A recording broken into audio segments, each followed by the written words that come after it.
Revzen. I'm the conductor of this production of Rigoletto.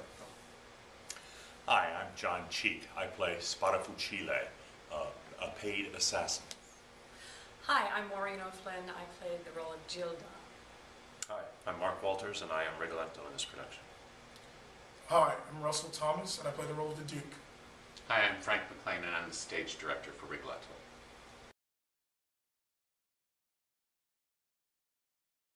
The story of Rigoletto, in a nutshell, we have Rigoletto. He's a jester at the court of the Duke of Mantua.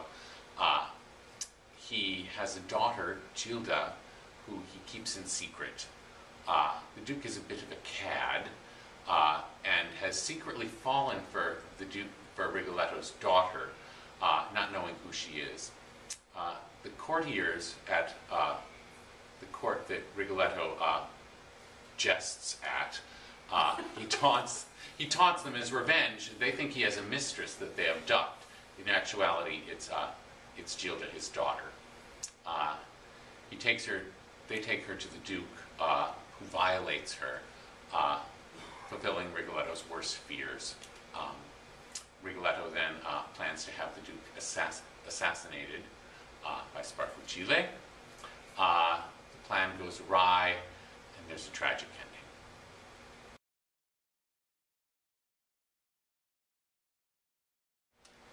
The original title of Rigoletto was La Maledizione, the Curse. And from the very opening bars of the opera, normally previous to Rigoletto, operas used to have an overture which would encompass all of the thematic material, musical thematic material of the opera. Not in Rigoletto. Rigoletto was a real turning point in Verdi's compositional output, and it opens really with the music of Count Monterone, his music of the curse. And this curse that Monterone shouts at both the Duke and Rigoletto pervades the entire opera. It remains within Rigoletto's conscience and drives him in many ways to a state of almost insanity.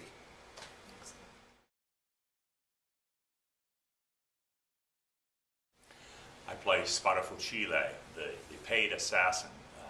As a bass, I usually get to do one of two extremes, either a priest or a devil.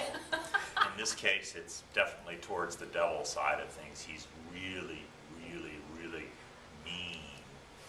And yet, Verdi gives him a personality, a very interesting personality. He has a certain pride.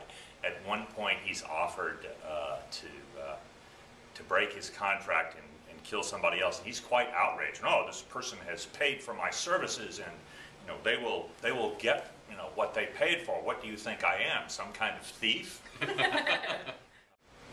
What I like most about the character of the Duke is the music. This music is so familiar. People that know absolutely nothing about opera will know these tunes that the Duke gets to sing, even with their challenges. The range, the musicality that's required, the different colors that are required. It's the most fun to sing. Also, he is the coolest guy on the stage. If I may say so myself, he's the coolest guy on the stage. It's a lot of fun playing this role.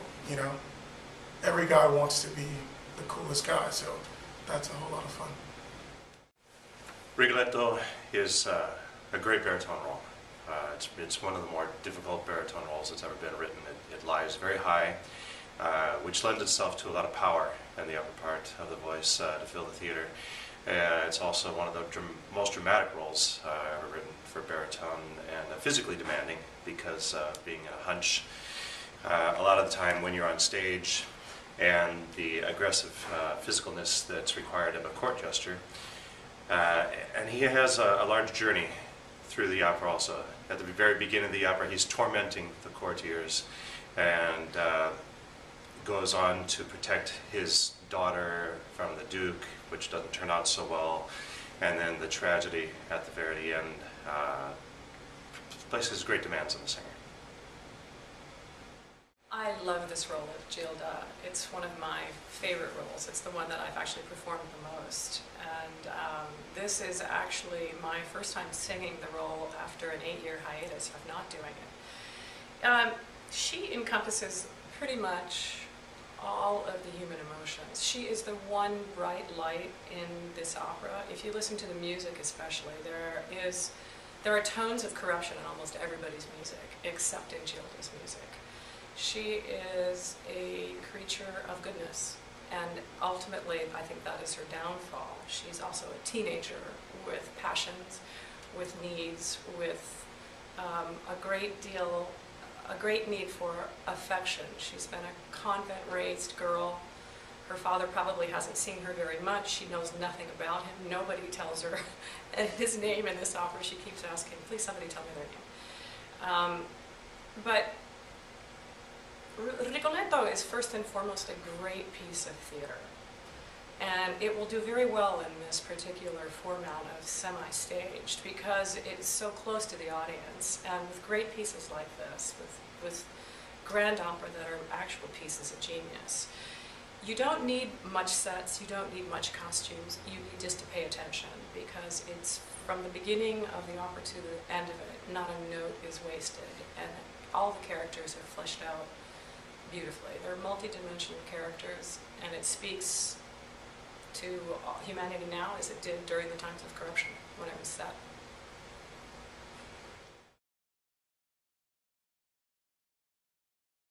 I get to observe a lot of this opera, and as my colleagues have said, it's filled with such extraordinarily beautiful music that grabs you, that grabs anyone. I was thinking of yesterday when we did our musical rehearsal, and Russell was singing the most famous tune, La Donna Mobile, which pretty much everybody has heard of, I think. And one of the custodial staff came in and just happened to overhear that. And there was this wonderful look of delight and recognition on his face. Oh yeah, I've heard that before. And he stayed and he listened. It was just a wonderful moment and a wonderful kind of explanation of how this music speaks to everybody. You know, it's not just for, you know, some people sitting up in the boxes in tuxedos.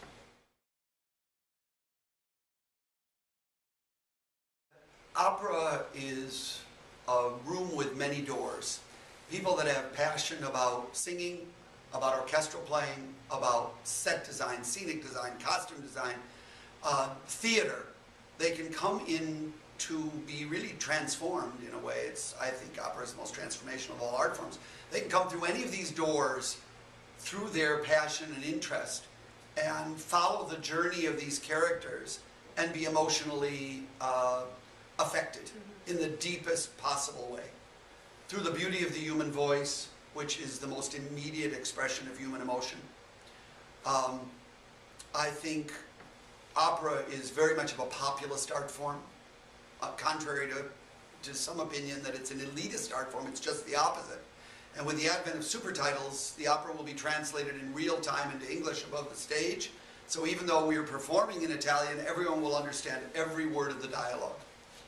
And the opera Rigoletto particularly encompasses every natural human emotion that exists in today's world as much as the time when Verdi wrote this piece.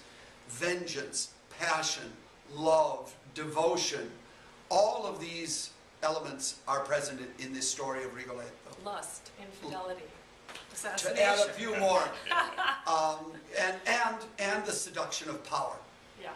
The seduction of power. We read today, every day in our media, about people abusing their power and taking advantage of people over whom they have power. Same existed in the time of Rigoletto. The original title of the character was to really be about King Francis, Francois of France the First, and it was banned by the critics because they were afraid that it would foment a revolution. Censors. The censors, not the critics. The censors. Critics can't ban. Sorry, well, they think they can. By the censors because they were afraid it was too close to the bone and that it could foment a revolution. So they moved the setting to Mantua and made the king into a duke, so it would be a little less close to the bone.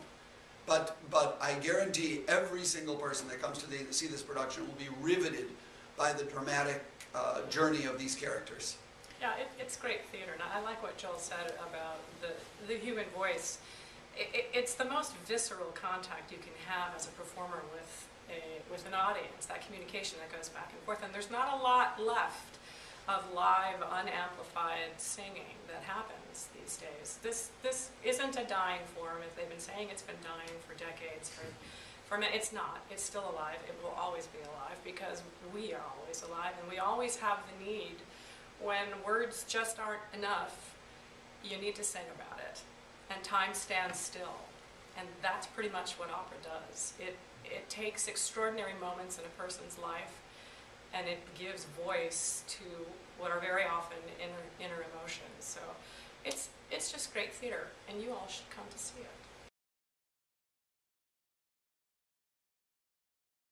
Let me add just one last thing. In the format that the Orlando Philharmonic is presenting this opera, with the orchestra on stage, along with the fully staged characterization being brought to life, it's an opportunity for the audience to be engaged in a very intimate way that often isn't the case in a huge theater with the orchestra in the pit. Right.